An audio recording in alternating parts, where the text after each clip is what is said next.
mi nombre es Víctor Herrera, soy ingeniero industrial especialista en finanzas y toda mi carrera profesional pues ha estado relacionada con el sector financiero.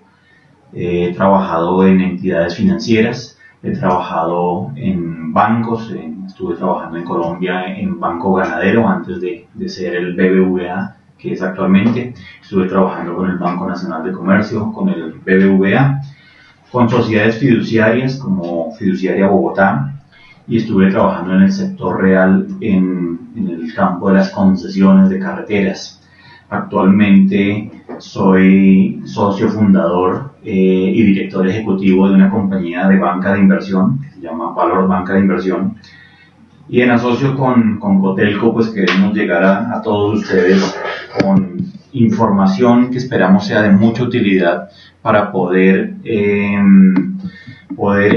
acercarnos a los requerimientos que encontramos en el sector hotelero, que fundamentalmente es necesitamos crédito, necesitamos recursos para poder mejorar, para poder funcionar,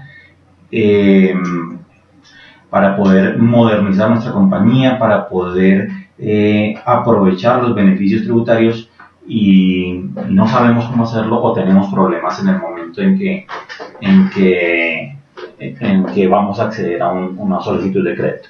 Quiero comenzar entonces, pues tenemos dentro de la presentación el temario general, pero no son tantos puntos como los que se ven allí. Lo que hemos querido es pues, mostrar los aspectos fundamentales que hay que tener en cuenta cuando vamos a hacer un requerimiento de crédito, y por eso les hemos puesto muchísimos títulos tratando de que para ustedes sea lo más fácil después de encontrar la información que vamos a transmitir para que la puedan utilizar fácilmente.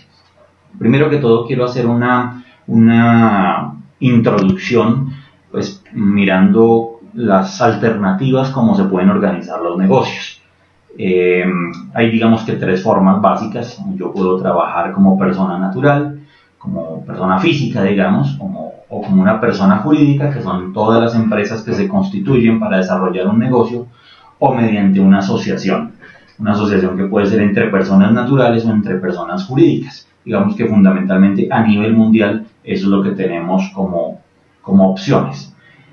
¿Qué pasa dentro de esas tres opciones? Si hacemos un análisis a nivel mundial, el 80% de los negocios funcionan como personas naturales, es decir, decidimos poner un proyecto, poner una empresa en marcha, un negocio, y el 80% de las personas a nivel mundial lo hacen como personas naturales. No crean una compañía, no hacen una asociación, sino simplemente ponen el negocio y empiezan a operarlo.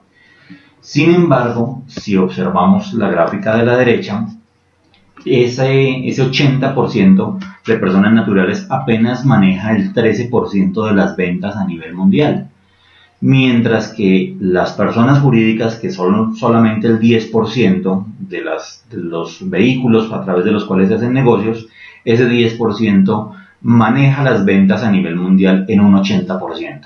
Entonces, démonos cuenta que desde ahí ya vemos que por alguna razón debe haber una escogencia para formalizar un negocio, para crear una empresa, para constituirla y para funcionar como persona jurídica. Eso lo vamos a ver ahorita más adelante, cuáles son las ventajas o las desventajas de funcionar a través de uno u otro esquema. En cuanto a las asociaciones, pues hay de todo. Hay desde asociaciones de palabra, donde un par de amigos funcionan como una asociación, pero no lo tienen formalmente constituido. Hay asociaciones un poco pues, más formales, como en Colombia funcionan, por ejemplo, las uniones temporales y los consorcios, y hay otro tipo de asociaciones un poco más complejas jurídicamente hablando. Sin embargo, pues lo que nos interesa en este momento pues, son más las personas naturales y las personas jurídicas, que es en donde tenemos una gran cantidad de desarrollo de negocios en Colombia, por lo menos. Miremos rápidamente lo que son las ventajas y desventajas o limitaciones de funcionar como una persona física. En cuanto a las ventajas, pues su constitución es muy sencilla y poco costosa, ya que realmente no necesitamos nada para poner un negocio, sino tomamos la decisión y empezamos a hacerlo. puede ser desde lo más sencillo, como poner un negocio en la casa, poner un negocio en internet, y ya no necesito nada más. Entonces por eso digamos que su constitución es sencilla y poco costosa. Tiene una ventaja, y es que de esa forma es muy difícil que el gobierno, la DIAN, las entidades de control puedan hacer control. Hay un reducido control. Por lo tanto, pues eso se ve como una ventaja, digamos, pues para las personas que tienen la idea de que si me controlan más me van a cargar un mayor nivel de impuestos y voy a tener que cumplir con una serie de requisitos y de informes que me van a limitar mi capacidad de operación.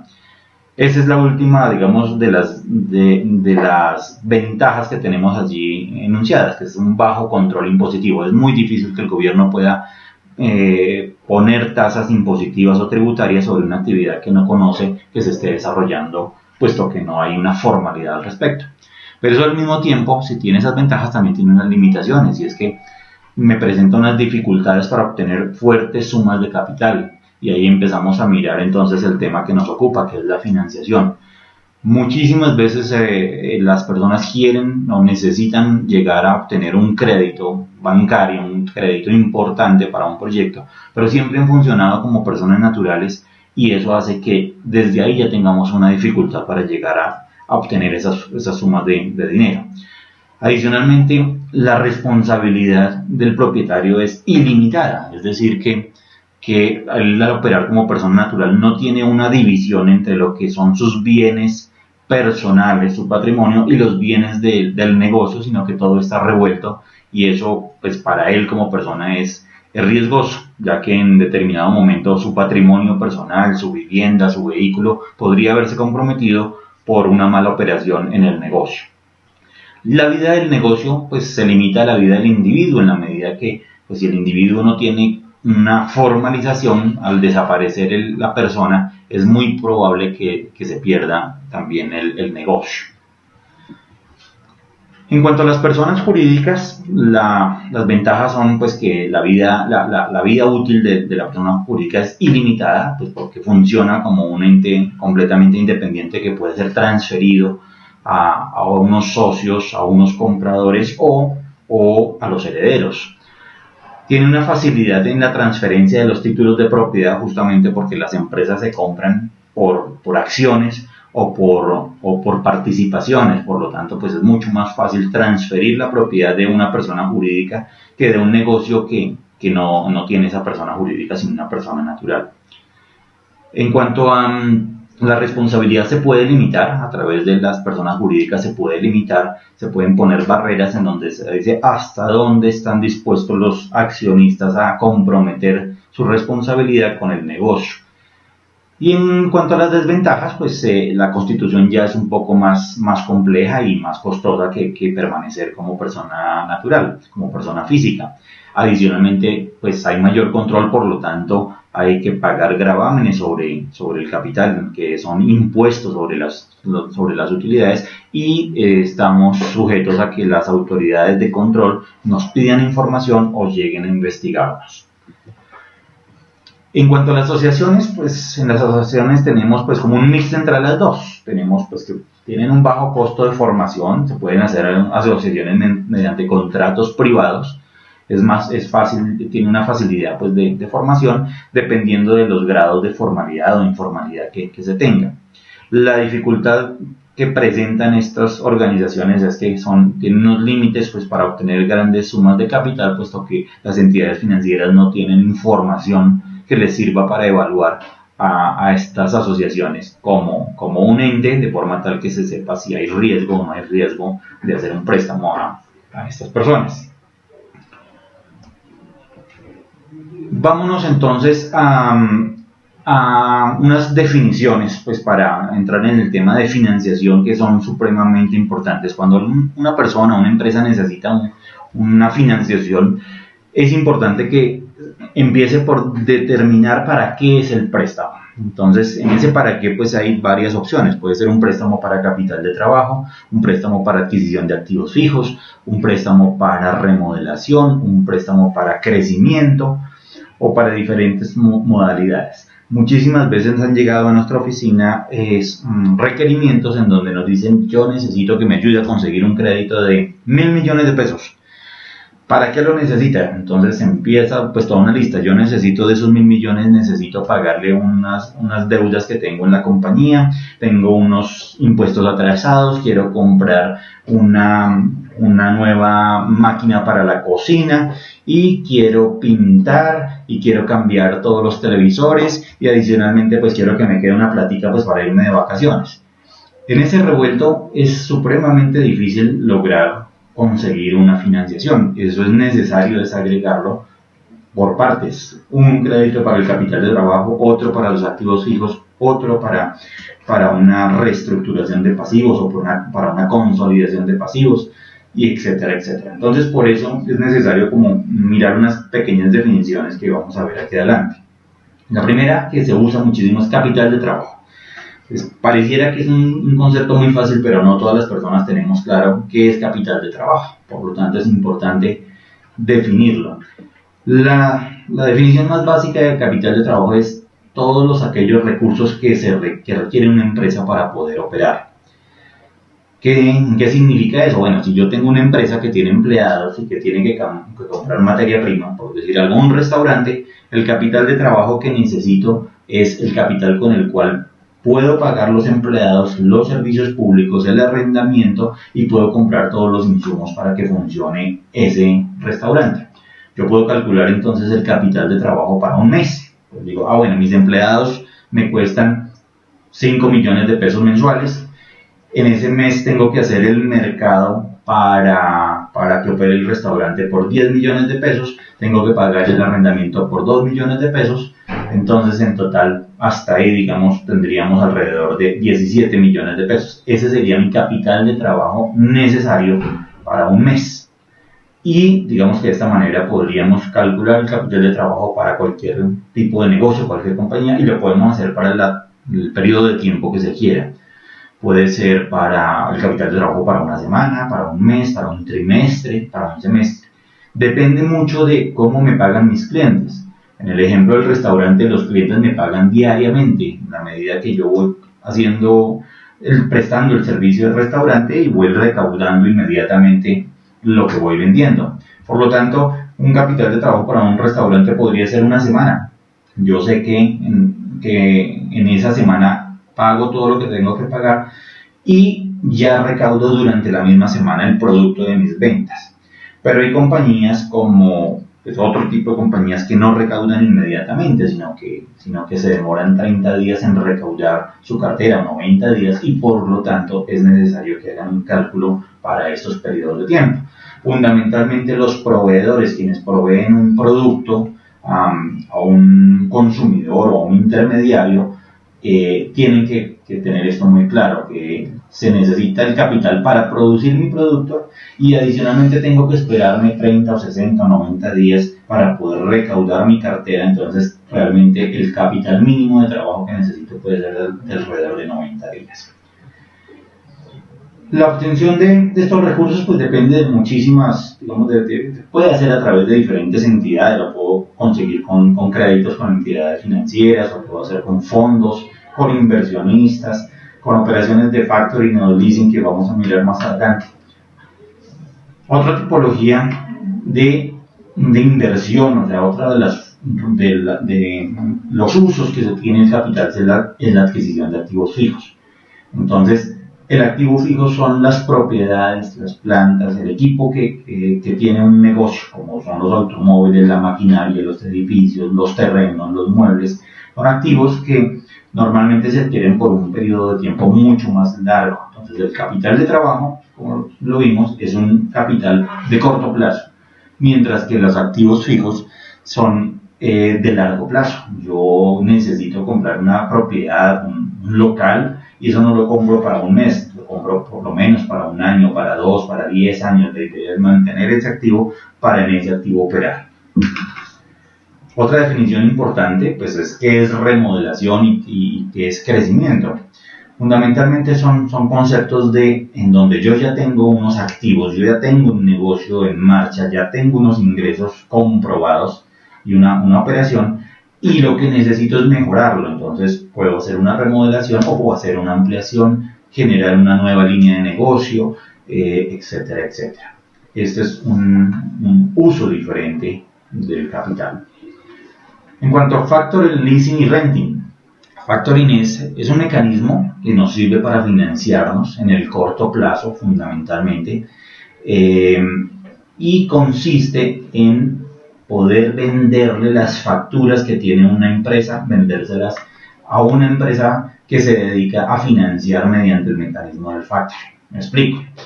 Yo tengo una empresa en donde produzco zapatos y se los vendo a una cadena de almacenes tipo Éxito, tipo Jumbo.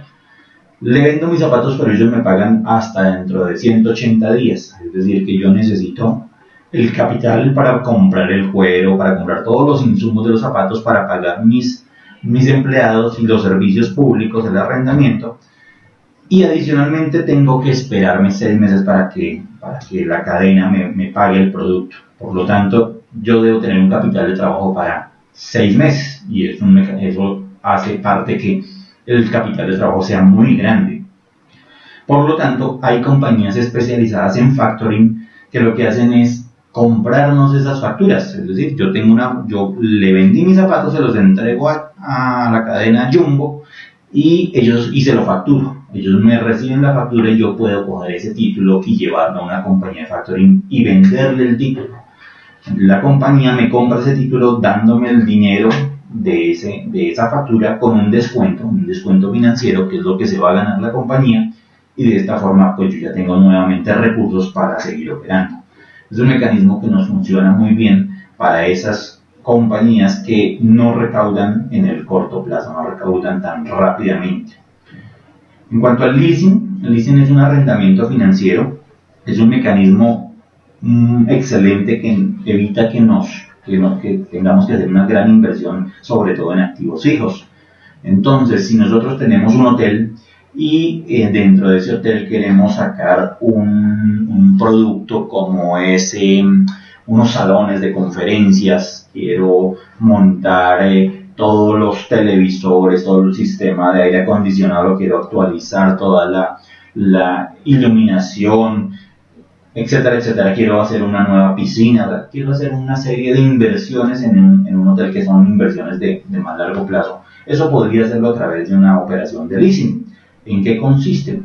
Por decir algo, si lo que vamos a hacer es a cambiar todo el sistema de iluminación, de video, de televisión, de control de acceso al hotel, puedo ir a una compañía de leasing y decirles que ellos compren todos esos activos por mí. Yo le digo a quién se lo compran, escojo a mi proveedor y las referencias, todo lo que necesito, y eso lo compra la compañía de leasing. Ellos compran todo el paquete y me lo entregan a mí en arrendamiento. Entonces mi compañía lo que empieza es a pagar un arrendamiento sobre esos activos y no tiene que hacer el desembolso completo pues para la compra, sino que empiezas a pagar una cuota mensual.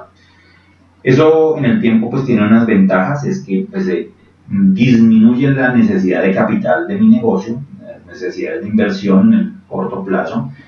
Adicionalmente, en Colombia ha habido unos beneficios tributarios a este esquema. En este momento ya no se encuentran, pero en el pasado habían beneficios tributarios en donde el total de la cuota que yo pagaba al leasing lo podía llevar a mi PIG, a mis gastos, y eso me disminuía mi utilidad, por lo tanto, mi utilidad contable, me disminuye la utilidad contable de forma tal que me disminuye el impuesto de renta que tengo que pagar. Es una figura que funciona muy bien cuando se necesita capital, funciona muy bien también incluso sobre activos que yo ya tengo. Yo tengo una industria y la industria pues tiene una bodega gigantesca y esa bodega pues vale, no sé, 10.000, 20.000 millones de pesos y yo estoy necesitando capitales para comprar materia prima, para desarrollar más mi negocio y no tengo. Yo podría venderle a una compañía de leasing, venderle mi propia bodega, se la vendo a ellos para que ellos me la rienden a mí nuevamente. Es otro esquema de financiación. Digamos que la gran ventaja de ese leasing es que yo puedo al final quedarme con el activo, no simplemente estoy pagando un arrendamiento todo el tiempo, sino que yo al final me quedo con el activo. Y desde el mismo momento en que se hace la operación, se fija el precio al que voy a comprar el activo. A título de ejemplo, yo compro una serie de tecnología, de televisores, de cámaras para mi hotel, de sistemas de iluminación, y eso vale 100 millones de pesos. Entonces la compañía leasing me los compra y yo le empiezo a pagar una cuota mensual durante 36 meses o 60 meses. En el momento cero fijo con la compañía de leasing el precio por el cual yo le voy a comprar esos activos. Por decir algo, lo vamos a comprar dentro de 5 años por el 10% de lo que valen hoy. Entonces, si hoy esos activos valen 100 millones de pesos, yo puedo decir, dentro de 5 años se los voy a comprar por 10 millones de pesos. Y mientras tanto, de estos 5 años le voy a pagar una cuota mensual de esos activos, del arrendamiento de esos activos. El renting es un esquema muy similar al leasing, en donde digamos que el esquema que se ha diseñado es orientado a cuando no hay mayor interés de quedarme con el activo. Por decir algo, pues quiero comprar una serie de computadores. Los computadores en 3 años se están desactualizando y casi que es obligación volver a comprar. Entonces, la verdad no me interesa llenarme de computadores y dentro de 3 años cuando los vaya a cambiar no sé qué hacer con los computadores actuales y me lleno de una cantidad de chécheres. Entonces, se usa la figura del renting, en donde se le dice a la compañía: compre usted los activos, me los arrienda, y dentro de 36 meses, cuando yo los quiera renovar, compramos otros y vuelve y me los arrienda y usted se queda con esos activos, mire a ver qué hace con ellos. Es un esquema que funciona, que hoy en día tiene un beneficio tributario, y es que la totalidad de la cuota de arrendamiento que se paga a la compañía renting la puedo llevar como costo, y eso me disminuye mi impuesto de renta. No necesariamente no me voy a quedar con los activos. La figura está diseñada para cuando yo no tengo mayor interés en quedarme con los activos, pero podría diseñarse un esquema en donde al final decido sí quedarme con los activos y me puedo quedar con ellos. Bueno, ahora miremos entonces la estructura de financiamiento. Fundamentalmente, cuando yo voy a pensar en que necesito un crédito para cualquier cosa, tengo que hacer una división. Tengo que dividir si lo que quiero financiar es de corto plazo o es de largo plazo. Es la primera definición que tengo que tener clara para saber a quién le puedo pedir prestado esos recursos. Si es de corto plazo, normalmente lo puedo hacer de una forma, y es adquiriendo una deuda. Pero si es de largo plazo lo que necesito, tengo 2 caminos. Puedo buscar unos financiadores a través de instrumentos de deuda, o unos socios a los cuales yo les vendo una participación en mi negocio o en mi empresa o en una persona jurídica, y en ese caso voy a recibir de ellos es un capital. Entonces, en cuanto a el corto plazo, si es de deuda, pues yo puedo desde recurrir a familiares y amigos que me presten dinero para lo que necesito. Puedo financiarme con proveedores, con crédito de bancos, con factoring, con pagarés o con compañías de financiamiento comercial, con cooperativas. O sea, hay muchísimas opciones pues para endeudarme. Si es de largo plazo y también decido que lo quiero tomar como deuda, entonces puedo igualmente recurrir a los bancos, ya no tanto con familiares y amigos, porque pues los recursos van a ser de largo plazo, con entidades especializadas como Bancoldex, como Findeter, como las compañías de leasing, de renting, como los bonos.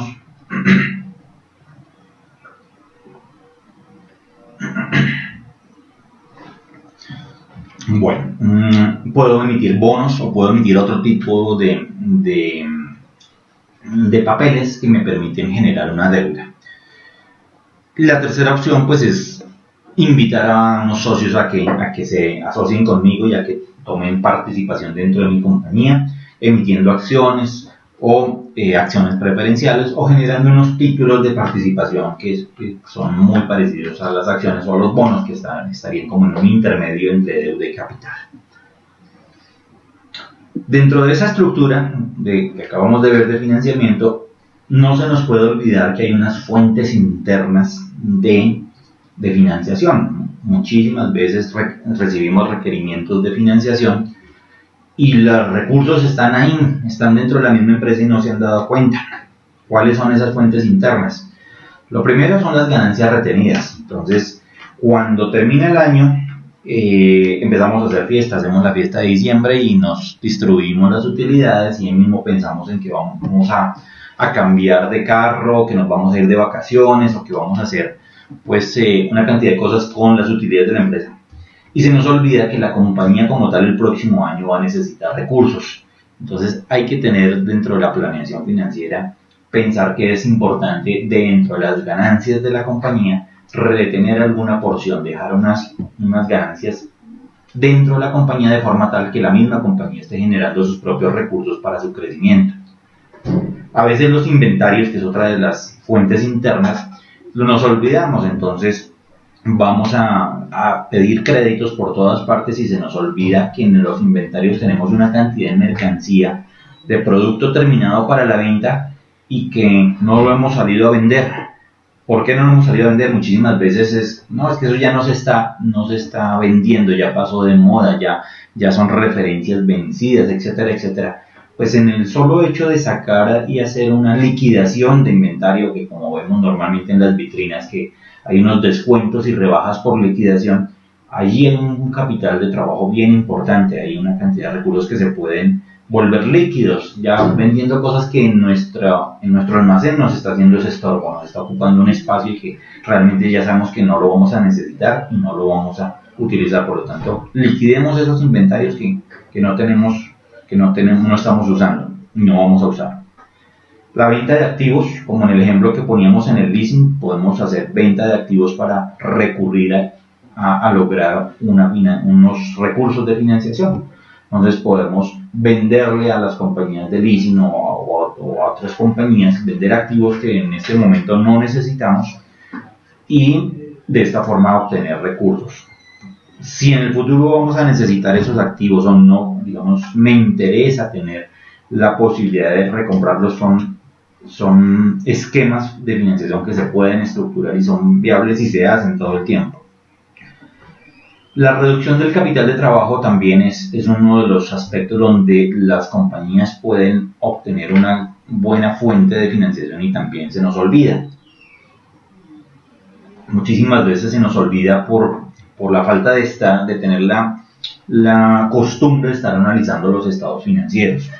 En los estados financieros el capital de trabajo se ve cuando uno mira las cuentas por cobrar. Tengo cuentas por cobrar y allí dentro de las cuentas por cobrar tengo una cartera a 180 días y otra a 90 y otra a 60 y otra a 30. Cuando va uno a revisar, y esta de 180 días, ¿qué pasó? ¿Por qué no esa cartera qué pasa? No, la verdad es que el señor siempre se me demora y a mí se me olvidó llamarlo a cobrarle. Entonces, pues claro, el señor cliente, si no lo llamamos a cobrarle, no nos paga. No es que no tenga los recursos, sino que él está acostumbrado a que llamemos a cobrarle. Entonces, a veces nos hace falta mucha gestión para reducir ese capital de trabajo, es hacer gestión para volver líquido todo eso que tenemos en cuentas por cobrar en inventarios. Es una fuente muy, muy importante. Bueno, dentro de la estructura de financiamiento, entonces decíamos, uno de los aspectos fundamentales cuando vamos a pedir un crédito es el plazo. Es importante que en el plazo definamos de acuerdo al uso que le vamos a dar a esos recursos, pues definamos si el plazo que necesitamos es de un año o de más de un año. Corto plazo llamamos la financiación hasta de un año y mediano y largo plazo más de un año. Podríamos decir que mediano plazo es entre 1 y 2 años o hasta 3 años es como mediano plazo. Largo plazo ya sería más de 3 años. Sin embargo, en términos generales, más de un año ya lo podemos llamar largo plazo. Bueno, en cuanto a la situación de crédito en Colombia, esta parte es bien importante porque cuando nosotros analizamos cómo están hoy las fuentes de crédito en el país, es importantísimo que podamos sacar un escenario, que podamos definir y con claridad cómo funciona el sistema financiero y los bancos. En la gráfica que tenemos, esto viene de un estudio, una encuesta que hace el Banco de la República cada trimestre. Esta información que tenemos es a junio de 2015. Allí podemos ver los diferentes tipos de crédito que hay. Entonces, tenemos crédito comercial, consumo, vivienda y microcrédito. Vivienda, como su nombre lo indica, son créditos para comprar vivienda. Microcréditos son créditos supremamente pequeños para una población muy cerrada, que son créditos de 1.000.000 de pesos, de 500.000 pesos. Entonces, digamos que esos no son tan importantes pues para lo que estamos aquí, los que estamos aquí en esta reunión. Fundamentalmente nos queda el crédito comercial y el crédito de consumo. El consumo es lo que uno compra con tarjetas de crédito, digamos. Podría uno pues, como darnos una idea, asimilándolo a lo que uno compra con tarjeta de crédito. Es lo que está consumiendo permanentemente. Y el crédito comercial es el que se usa para todo lo que es la operación de los negocios. Entonces, en el crédito comercial, si vemos la línea roja desde diciembre, digamos, del año pasado a junio de este año, vemos que viene como en descenso. Pues ellos, solo que aquí dice, la mayoría de los bancos están diciendo que hay menos solicitudes de crédito en el mercado, le están llegando menos clientes. Lo mismo están diciendo sobre el consumo, sobre la vivienda y sobre el crédito, y sobre el microcrédito. Sin embargo, la puntica de la línea roja en el crédito comercial está por encima de la línea horizontal, está por encima del cero. Es decir, que todavía tenemos una demanda positiva, es decir, que sí hay demanda de crédito comercial, pero es en el único caso. Los otros están por debajo de la línea horizontal, quiere decir que hay descenso de las solicitudes de crédito en las otras líneas de crédito. ¿Eso qué nos permite proyectar? Eso nos permite proyectar que en los próximos meses es muy probable que vaya a haber menos colocación de crédito. Los bancos van a tener excesos de liquidez. Por lo tanto, cuando hay excesos de liquidez, pues las tasas de interés tienden a mantenerse o a ser mucho más favorables. En cuanto a los cambios de la demanda, en cuanto al tamaño de las empresas, si lo observamos, las microempresas están en el punto más bajo en junio de 2015, están abajo de la línea azulita, están abajo, luego le siguen las pequeñas empresas, luego le siguen las empresas medianas y luego las empresas grandes. Es decir, las empresas piden más crédito entre más grandes son y entre más pequeños son, piden menos crédito. ¿Por qué será que pasa eso? Pues vamos a mirarlo ahorita más adelante. En la encuesta se le pregunta a todos los bancos, a todas las entidades de compañías de financiamiento comercial y cooperativas, ustedes bancos, ¿por qué es que niegan los créditos? ¿Por qué no le prestan a la gente, a los negocios, que son los que necesitan la platica? Pues ellos lo que contestan es, el 30% de ellos contesta que el aspecto fundamental por el cual se niega el crédito es por la capacidad de pago. ¿Qué quiere decir eso? Que las empresas que solicitan un crédito no tienen cómo pagarlo. Ese 30% de los créditos son negados por eso, porque no tienen cómo pagarlo. A veces lo que pasa no es que no tengan cómo pagarlo, sino que la solicitud se presentó sin mayor planeación y sin mayor asesoría al respecto. La segunda actividad, la segunda razón por la cual los bancos niegan un crédito es por la actividad económica, es decir, el negocio está en un sector que en este momento tiene un riesgo bastante alto.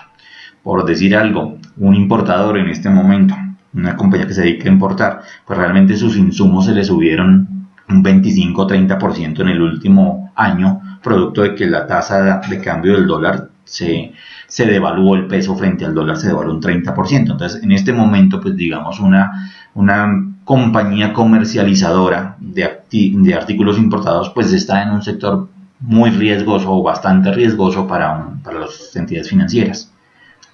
El tercer aspecto son los niveles de capital del cliente. Esto obedece fundamentalmente a que la mayoría de las empresas tienden a no presentar en su información financiera toda la verdad. Por lo tanto, tienen unos sistemas contables en donde no contabilizan toda la actividad de la compañía o subvaloran la actividad de la compañía y por lo tanto el nivel de capital que muestran es bastante bajo frente a lo que se está solicitando. Ejemplo, necesitamos un crédito de 1.000 millones de pesos. y vamos a mostrar nuestro balance, y en el balance tenemos un capital, un patrimonio de la compañía de 50 millones o de 100 millones.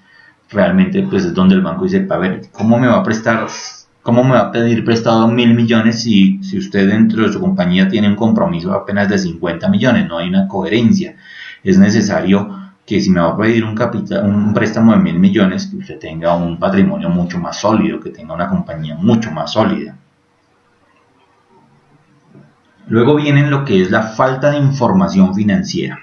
La falta de información financiera es uno de los aspectos más importantes, porque por eso pueden estar negando entre el 5 y el 10% de los créditos, porque la información que presenta el solicitante es deficitaria, no es una buena información o no presenta una correlación con lo que está haciendo. Le pregunta al banco, señor, ¿usted cuántos clientes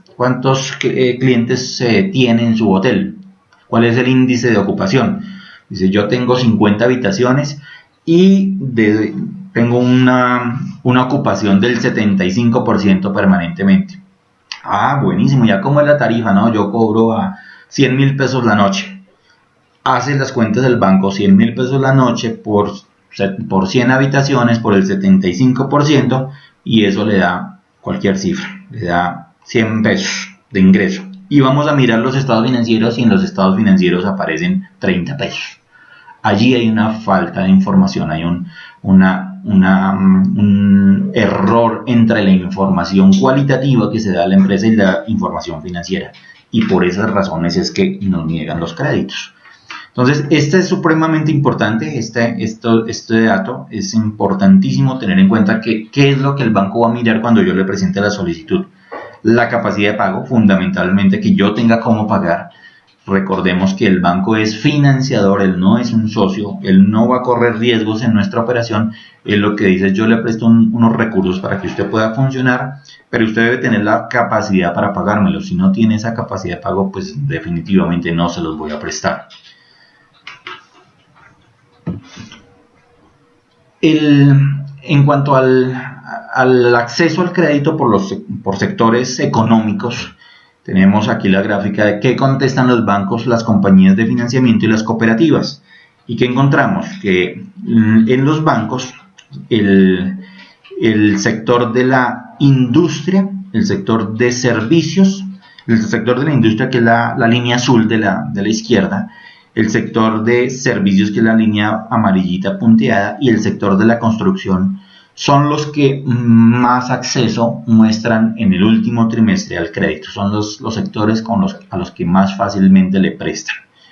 Las compañías de financiamiento comercial opinan que el comercio en el último trimestre, el comercio, que es la línea anaranjada, y el amarillo, que es la construcción, o sea, ellos le están prestando al sector comercio y construcción. Y las cooperativas le están prestando a las compañías de servicios y a las personas naturales y a las compañías del sector de comercio.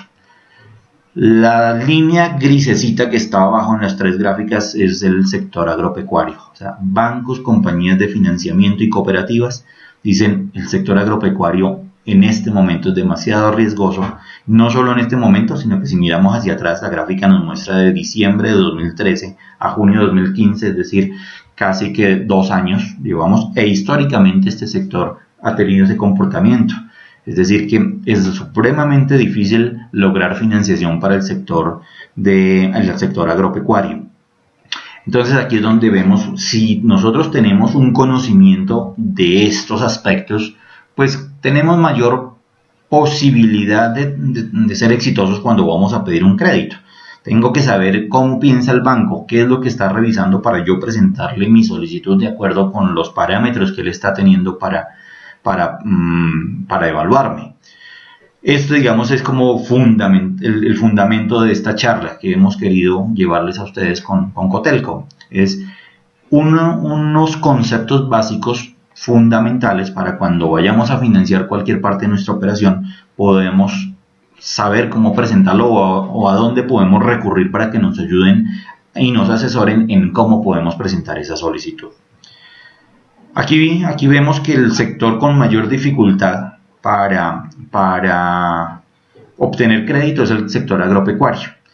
¿Y por qué ese sector? La línea amarilla me dice es por problemas de información de los clientes. O sea, en el sector agropecuario no tenemos información. Efectivamente, quienes solicitan los créditos pues son el campesino pues de nuestro país. El campesino no lleva contabilidad, no lleva registro de información, no tiene documentos que permitan que las entidades financieras evalúen correctamente al campesino, excepto los grandes potentados pues de los ingenios o de los cultivadores de palma, etcétera, etcétera. Pero el normal, el 90% de los campesinos no tienen información, y es la razón fundamental por la cual este sector se ve afectado.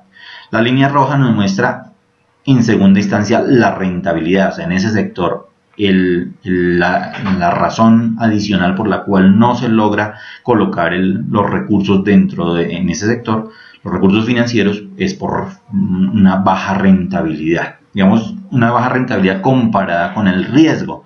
El campesino tiene una rentabilidad de su producto, pero que está muy afectado o presenta un alto riesgo por temas de lluvias, por temas del fenómeno del niño, por el fenómeno de la niña, por las plagas, por los insecticidas, por cualquier cantidad de aspectos que hacen ver que la rentabilidad que espera el agricultor frente a los riesgos que está corriendo pues no son coherentes, y por esas razones que no fluye el crédito a ese sector.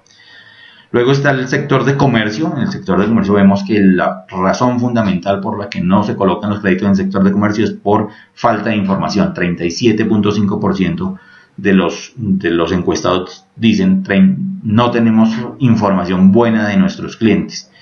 Está también en el sector de personas naturales, también abajo. El 31% de los créditos, digamos, se niegan porque la persona natural no tiene una buena información, no presenta una buena información. Igual las solicitudes de los departamentos y municipios, de los exportadores el 18.8%. ¿Qué tan importante es el tamaño de la empresa para pedir un crédito? Aquí lo vemos, es muy muy importante. O sea, si vemos la gráfica en la parte izquierda dice microcrédito. En el microcrédito, todas las compañías, los bancos, las corporaciones y las cooperativas opinan que a las personas o compañías o personas naturales clasificadas como microempresas no le están prestando recursos. O sea, el 64% dicen ese sector es muy riesgoso, no tengo información, no le puedo prestar. El 57% de las compañías de financiamiento dicen lo mismo, y el 40% de las cooperativas dicen exactamente lo mismo. En las pequeñas, que son las siguientes tres líneas que tenemos en la gráfica, también existen los mismos dificultades, pero no tanto como en el sector micro. Y en las compañías medianas ya vemos que están por encima de la raya horizontal. El 52% de las entidades, de los bancos, dice: yo creo que a las empresas medianas sí tenemos capacidad y sí le estamos prestando, y sí tienen acceso. A las empresas medianas sí tienen acceso al crédito. En cuanto a las compañías de financiamiento comercial y cooperativas, las compañías de financiamiento comercial, el 20% más o menos están en incapacidad, pero no están generando los créditos. Por eso allí se ven en cero las dos respuestas. Y en las compañías grandes, el 41% de los bancos dicen tienen acceso al crédito, y el 40% de las cooperativas dicen tienen acceso al crédito. Es decir, que sí es muy importante el tamaño de las empresas. Entonces, si yo opero como una persona natural o como una microempresa, va a ser mucho más difícil obtener un crédito que si opero como una empresa pequeña o como una mediana. ¿Qué miran los bancos? Entonces, ¿cuáles son los criterios? ¿Qué le presento yo a un banco para pedirle un crédito? Lo más importante, y lo vemos en esta gráfica, lo más importante para todos los encuestados es la historia crediticia. La historia crediticia para muchas personas no le dan la importancia. Dice, yo le pago al banco el otro mes, ahorita estoy un poco colgado, entonces en enero que me recupere le pago, cosas así, y dejamos que las entidades financieras nos reporten en las centrales de riesgo. Realmente es el factor más importante para cualquier nueva aprobación, de crédito. Por lo tanto, es supremamente importante que no permitamos tener una mala calificación frente al sistema financiero, porque eso nos anula toda la capacidad de financiación formal. El flujo de caja proyectado es el segundo aspecto en importancia, y es donde también tenemos muchísimos inconvenientes, porque las compañías no presentan un buen flujo de caja proyectado a la hora de presentar un crédito. Ahí es donde nosotros podemos darle muchísimo soporte. Luego vienen las utilidades o ingresos de la empresa. Es un tercer factor. Es importante que las compañías tengan utilidades y tengan una buena salud financiera, pues, para ser sujeto de crédito. Un aspecto que ha cogido mucha relevancia en los últimos tiempos es la relación entre deuda y patrimonio, o la relación entre deuda y activos. Que para el caso de los bancos, por ejemplo, el 25% de los bancos contestó que es supremamente importante esa relación. Entonces, si yo tengo una relación de deuda, por decir algo, 1.000 millones en deuda y 1.000 millones de patrimonio, es una relación sana, digamos que una relación de 50 y 50. El 50% lo estoy financiando con recursos propios y el 50% con deuda. Está dentro de lo razonable. Esto, de todas formas, depende del sector. Hay sectores en donde una razón deuda-patrimonio de 50 es normal, y en otros sectores una relación de 70-30, o sea, 70 deuda y 30 de patrimonio es normal. Depende mucho del sector, pero es un aspecto que evalúan muchísimo los bancos. También está, pues, la actividad económica, que ya lo habíamos dicho. El crecimiento de las ventas, el comportamiento de la empresa en ese crecimiento es muy importante, y la existencia de las garantías. En esa existencia de las garantías hay muchísimas posibilidades que la mayoría de veces no conocemos. Incluso a veces el mismo asesor bancario no nos las dice, no las conoce. Todos los bancos quieren tener hipotecas. Entonces, pues, yo le voy a pedir una tarjeta de crédito y me dicen, ¿tiene hipoteca? No, pues, ¿cómo le voy a dar una hipoteca sobre una tarjeta de crédito? Pero ellos son felices con las hipotecas. Es la mejor garantía, pues, para un banco. No todos tenemos activos para hipotecarle a un banco, o así los tuviéramos, no es necesariamente la garantía ideal. Depende de lo que vayamos a financiar. Por esa razón, hay que evaluar cuáles son las garantías que deberíamos entregarle a un banco cuando le vamos a hacer una solicitud. Ahora, por el otro lado, la evaluación dice, bueno, los que están solicitando créditos a los bancos, ¿por qué es lo que sienten frente al banco? ¿Por qué le niegan el crédito, o por qué no van a pedirle el crédito, o cuál es el sentimiento que se genera frente a los financiadores? La mayoría de los encuestados contesta: las tasas de interés están muy altas. Las tasas de interés están muy altas. Lo vemos la raya más larga en los bancos y en las compañías de financiamiento comercial. Pero aparte de que la tasa de interés está muy alta, el proceso de crédito es muy largo. Eso se demora en cualquier cantidad, y yo necesito los recursos es ya. Y eso se me demora un mes o más, y yo necesito es ya. Entonces, por eso es que no me gusta ir a los bancos. Las condiciones de aprobación son muy difíciles, y es muy común escuchar a nuestros clientes que nos dicen: es que yo no le voy a pedir un préstamo a un banco porque ellos solo le prestan al que no necesita. Eso, se necesita tener recursos, pues, para que le presten. Entonces, ¿para qué? Cuando uno necesita recursos, pues nadie le presta. Es parcialmente cierta la afirmación. Como vimos en lo anterior, es necesario tener un negocio consolidado, es necesario tener capacidad de pago. Hay que saberle mostrar al banco que sí tenemos cómo pagarle el crédito. No necesariamente es que los bancos no le presten al que necesita, no. Si le sabemos mostrar al banco que sí tengo la necesidad, hay que mostrarle que tengo la necesidad, sino para qué le pido prestado. Pero también hay que mostrarle que tengo una compañía, un negocio sano, que tengo un negocio en crecimiento, que tengo un negocio que me genera el flujo de caja suficiente para poder operar, y que estoy dispuesto a dar unas garantías, que tengo un patrimonio comprometido, un capital comprometido dentro del negocio. Seguramente tenemos una alta probabilidad de aprobación del crédito. El problema, como ya lo vimos anteriormente, está en la forma, en lo que estamos presentando y la forma como estamos haciendo la solicitud.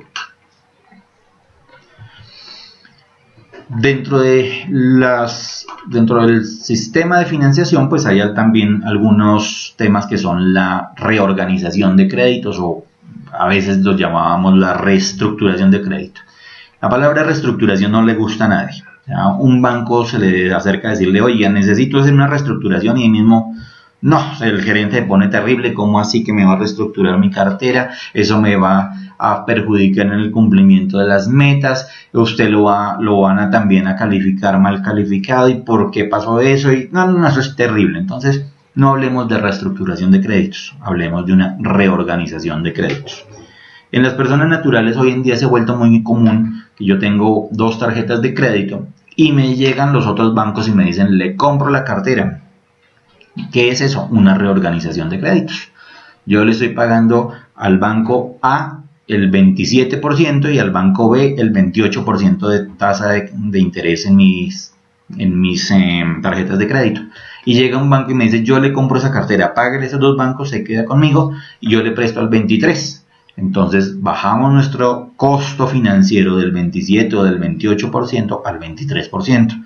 Y eso es pues un ahorro, es una planeación financiera, eso nos ayuda en nuestro flujo de caja, nos estamos siendo inteligentes financieramente y estamos haciendo una reorganización de créditos. En las compañías pasa exactamente lo mismo. Permanentemente tenemos que estar evaluando los créditos que tenemos, a qué tasa los tenemos y si es posible conseguir unas mejores tasas.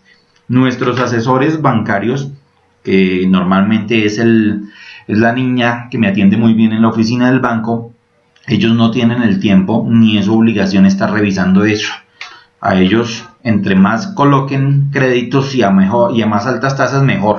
Es que ellos son empleados bancarios. Así que nosotros necesitamos internamente en nuestra compañía tener a alguien, o externamente tener a alguien, tener un asesor financiero que esté monitoreando esa situación. ¿Cómo puedo bajar mi endeudamiento? ¿Cómo puedo bajar el costo financiero? ¿Cómo puedo reorganizar mis créditos? Las razones de esa reorganización, la mayor razón por la que es necesario es por la extensión del plazo. ¿Por qué por la extensión del plazo? Porque justamente la mayoría de las empresas no entendieron o no entendían las primeras diapositivas que vimos hoy, en donde cuando voy a pedir un crédito debo hacerlo teniendo en cuenta el plazo que necesito. Entonces, si yo quiero comprarme un carro y tengo una tarjeta de crédito de un cupo de 20 millones de pesos, yo puedo con una tarjeta de crédito comprarme un carro. Puedo comprarme un carro de 18 millones de pesos nuevo que hoy existe y lo pago con tarjeta de crédito. Pero ahí hay un error, justamente porque estoy comprando un activo fijo que tiene una duración de 5 años o más, o 10 años, que tiene un periodo de uso de más de 5 años. Lo estoy comprando con una deuda de corto plazo, entonces eso va a afectar muchísimo mi capacidad de pago y mi flujo de caja. Por lo tanto, no debe hacerse. Por lo tanto, es necesario que la deuda sea adecuada al plazo del activo que estoy adquiriendo. Por esas razones que se necesita la mayoría de las veces hacer una reorganización de los créditos, por adecuar el plazo respecto a lo que necesito. La consolidación de créditos en segunda instancia, lo que vimos es en cambio de yo tener 10 créditos con 10 entidades financieras que me generan un desgaste, pues planeando cómo le pago a todos y al mismo tiempo, pues mejor tengo menos operaciones de crédito en menos entidades y es mucho más fácil administrarlas. La disminución de la tasa de crédito es otro de los factores. Los periodos de gracia, pues porque nuestros negocios son cíclicos y a veces necesitan que tengamos unos periodos de gracia en determinados momentos, y de ahí en adelante pues ustedes pueden ver todas las otras causales que tenemos. Aquí tenemos una información de hoy a cómo están las tasas de crédito, las tasas de interés de las entidades financieras. En la columna de la derecha podemos ver que el 67% de los créditos los bancos los tienen en empresas, incluyendo créditos de tesorería. La mayor parte de los créditos bancarios de entidades financieras lo tienen en las empresas, en el área de tesorería, y el 32% en los hogares. Es decir, que la mayor parte de los créditos se van para las empresas, y dentro de esa categoría empresas pues tenemos toda la desagregación. La cartera ordinaria, que son los créditos normalitos de las empresas, son el 25%, Los créditos a tasa preferencial son el 36%, son las dos modalidades de crédito más usadas y en donde más concentración de crédito hay. Y si vamos a ver, son las operaciones que tienen menor tasa de financiación.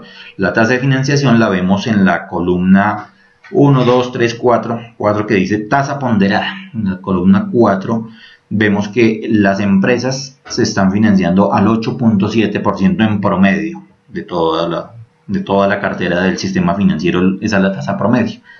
Desagregadita podemos ver que en la cartera ordinaria tenemos hoy tasas al 10.5%, tesorería al 8.5%, preferencial al 7.7%, pero el microcrédito está al 34.9% y las tarjetas empresariales al 27.4%. Son los más costosos y son los que más generan costo financiero para las empresas.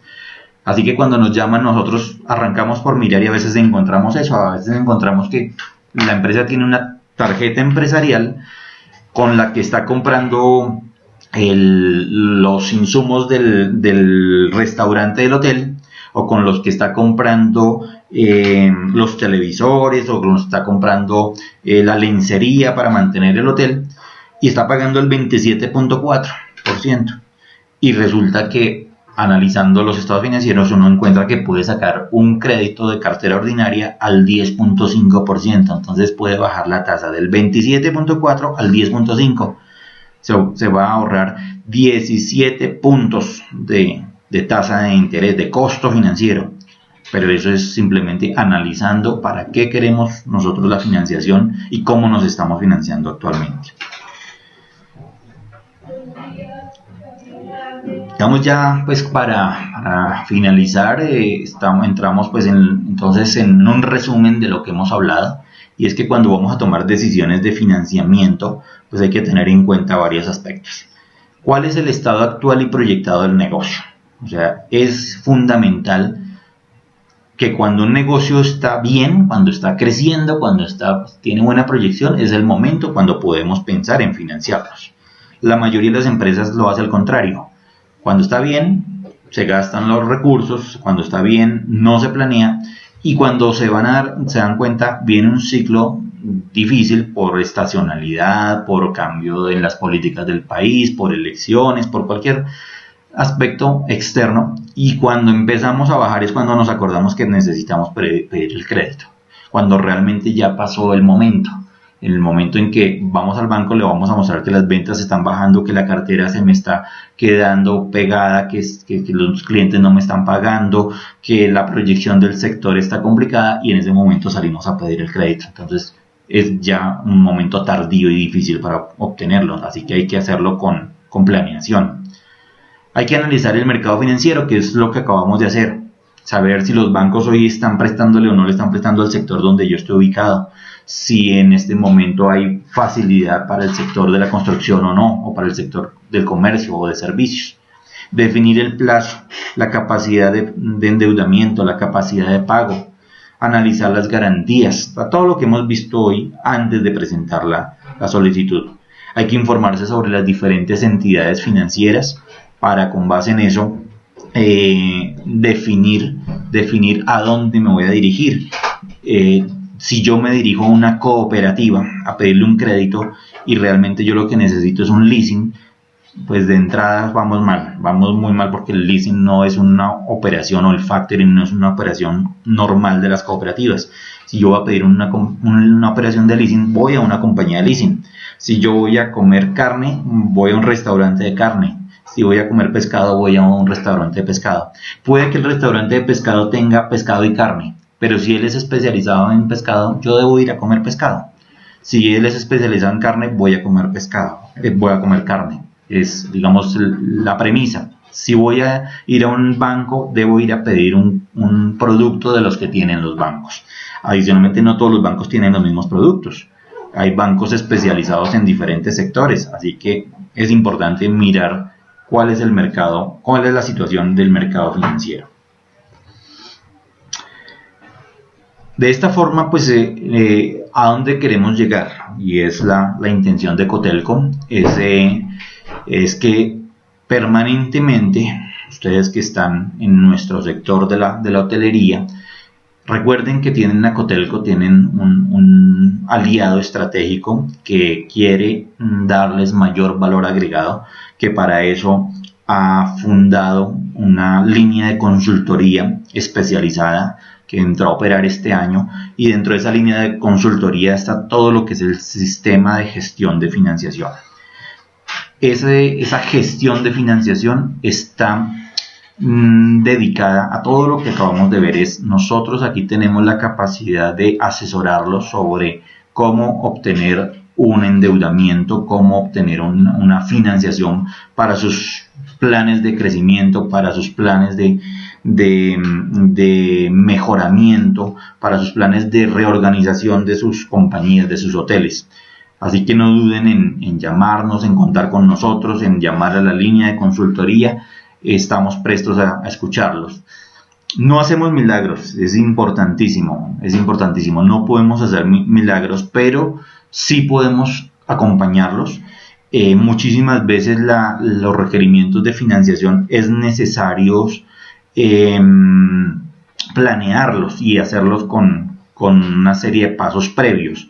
A veces encontramos en las compañías que tienen una muy buena proyección, una muy buena prospectación, están en el sitio que están en el lugar adecuado, están siendo bien administrados, están vendiendo muy bien, tienen muy buenas tarifas, muy buena ocupación, y lo único que necesitan es organizarse con unos 6 meses de anticipación, con un año de anticipación para organizar los estados financieros, capitalizar la empresa, mejorar el manejo de los inventarios, mejorar el manejo contable, de la información contable, pagar unas deudas que están vencidas, cosas así para mejorar la cara que le vamos a presentar al banco. Entonces, queremos hacer un negocio hoy, pero de pronto no es el momento, de pronto es necesario hacer ese periodo de alistamiento. Vamos a mejorar todo eso en nuestra compañía durante los próximos 6 meses, y en 6 meses vamos a presentar la solicitud de crédito. A veces es necesario hacer ese tipo de planeación. No puedo tomar la decisión de que hoy voy a hacer la solicitud y esperar ya tener los recursos y no darme cuenta que probablemente de esa forma me van a negar la solicitud. Probablemente lo que necesito es hacer ese periodo de alistamiento, de mejorar mis sistemas contables, de mejorar mis sistemas de control, de mejorar la gestión que estoy haciendo, para que en 6 meses los números que le puedo presentar al banco, y no estoy hablando de maquillar los estados financieros, no, sino que los números van a ser muchísimo mejores porque he hecho una gestión y he hecho una planeación, y en ese momento con una muy buena asesoría podemos llegar a tener las mejores condiciones de crédito. Por aquí ya tengo unas preguntas, entonces vamos a mirar a ver si las podemos responder. Laura nos dice: aún para los hoteles que tienen problemas de ocupación, que para este caso son las ventas, ¿existen posibilidades de pedir un préstamo, ya sea como capital de trabajo o remodelación? Claro que sí, Laura, claro que sí, las posibilidades de crédito existen en todos los campos, en todos los sectores. Lógicamente hay elementos que hacen que sea mucho más fácil o más difícil el obtener un crédito, pero digamos que justamente en eso consiste la evaluación y la planeación de esa solicitud. Si tú dices, yo en este momento tengo unas dificultades de ocupación, pero tenemos identificado por qué son esas dificultades de ocupación, podríamos pensar: claro, es que lo que pasa es que yo me he ido quedando un poco rezagado y mi hotel necesita una remodelación. Entonces se me está bajando la ocupación porque pues ya la lencería que yo tengo, las paredes no las he pintado, los televisores están un poco obsoletos. Entonces yo sí estoy necesitando hacerle una inyección de capital al negocio para que tenga la posibilidad de mejorar esa ocupación. Si esa es la razón y lo podemos soportar, claro que tenemos oportunidades pues en una solicitud de crédito. Aquí, bueno, otra pregunta de Laura. Entonces nos dice: si quiero hacer renovación, ampliar el hotel y quiero beneficiarme con el beneficio del impuesto de renta, ¿cuál sería la mejor opción de financiación? Bueno,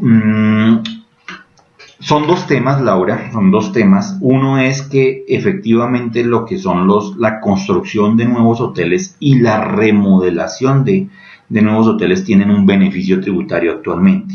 De hecho, pues lo que nosotros en nuestra compañía de banca de inversión proyectamos es que la mayoría de proyectos de construcción de nuevos hoteles ya se dio, ya están en proceso de construcción y a finales del año 2017 entrarán un buen número de habitaciones nuevas, pero todavía falta que los hoteles que ya están hoy construidos se decidan a renovar sus hoteles y a obtener el beneficio tributario. Entonces, creemos que en estos 2 años que quedan de 2015, de lo que queda de 2015, el 2016 y todo el 2017, van a haber muchas empresas que van a darse cuenta de que pueden aprovechar ese beneficio y que es el momento para hacerlo.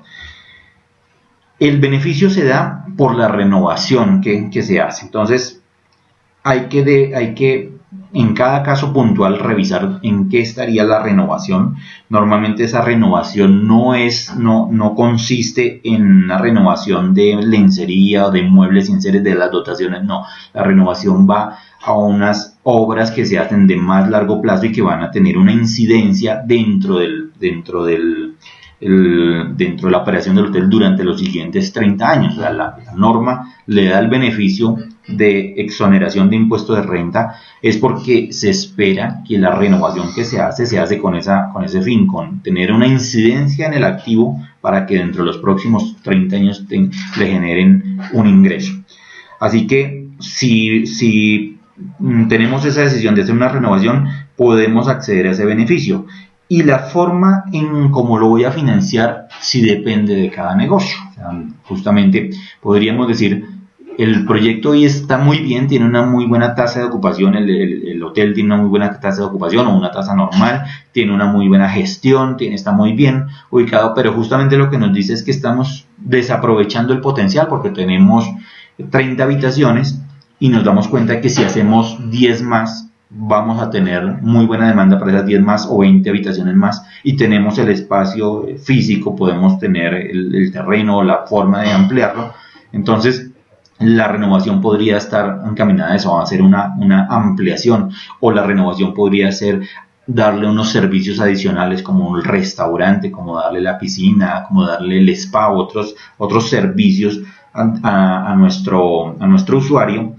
Entonces, es la fuente de financiación para hacer esa renovación va a depender mucho de en qué es que voy a hacer la renovación, si es una obra civil, si es una adquisición de equipos para mirar el plazo, y si ya tenemos eso definido, pues tendríamos que mirar si lo podemos hacer con financiación o con capital. Eso depende de hoy financieramente cómo esté tu compañía, Laura, cómo esté tu hotel. Si el hotel hoy tiene una buena salud financiera, es probable que lo podamos hacer con deuda. Pero si está muy endeudado, es probable que necesitemos hacerlo con capital, es decir, con un socio inversionista. O puede ser una mezcla de los dos. O sea, hay que analizar cada caso para definir si lo apropiado es hacerlo con deuda o hacerlo con capital.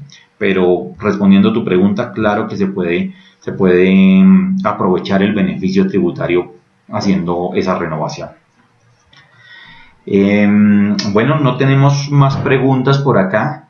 Espero que les haya gustado la charla, espero que les sirva muchísimo y espero que cualquier inquietud adicional, cualquier caso específico que quieran que revisemos, se comuniquen con nosotros a Cotelco, a nuestra línea de consultoría, y con mucho gusto pues estaremos atendiéndolos para lograr el cometido final, y es que ustedes tengan mejores oportunidades de acceso al sistema financiero para la gestión de activos hoteleros. Muchísimas gracias, que tengan muy buen día.